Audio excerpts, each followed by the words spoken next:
Hi అందరికీ. ఈరోజు egg fry చేస్తున్నాను. ఎగ్ ఫ్రై కోసం ప్యాన్ పెట్టుకుని ప్యాన్లో ఆయిల్ వేసుకోవాలి. ఆయిల్ వేసుకున్న తర్వాత ఇందులో కొద్దిగా కారం వేసుకోవాలి. కారం వేసుకున్న తర్వాత ఇందులో కొంచెం పసుపు వేసుకోవాలి. పసుపు వేసుకున్న తర్వాత కొద్దిగా సాల్ట్ కూడా వేసుకోవాలి. సాల్ట్ వేసుకున్న తర్వాత ఇందులోనే కొంచెం జీలకర్ర కూడా వేసుకోవాలి. జీలకర్ర కూడా వేసుకున్న తర్వాత ఫ్రై చేసుకుని ఇందులో ఎగ్ పగలగొట్టుకుని వేసుకోవాలి.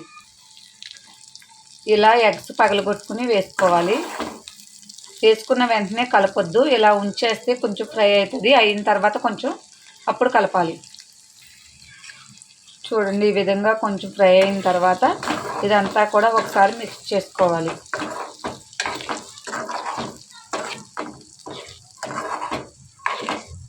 మిక్స్ చేసుకున్న తర్వాత మిగతాది కూడా ఫ్రై చేసుకోవాలి.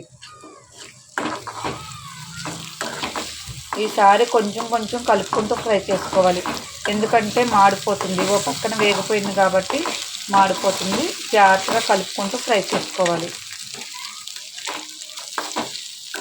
మనకి ఇంట్లో కర్రీస్ కోసం కూరగాయలు ఏమీ లేవు అనుకున్నప్పుడు చాలా ఈజీగా సింపుల్గా మనం తయారు చేసేసుకోవచ్చు.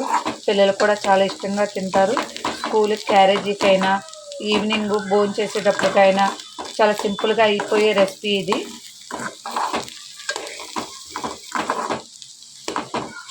ఈ విధంగా మీరు కూడా ట్రై చేయండి. చాలా అంటే చాలా బాగా వస్తుంది.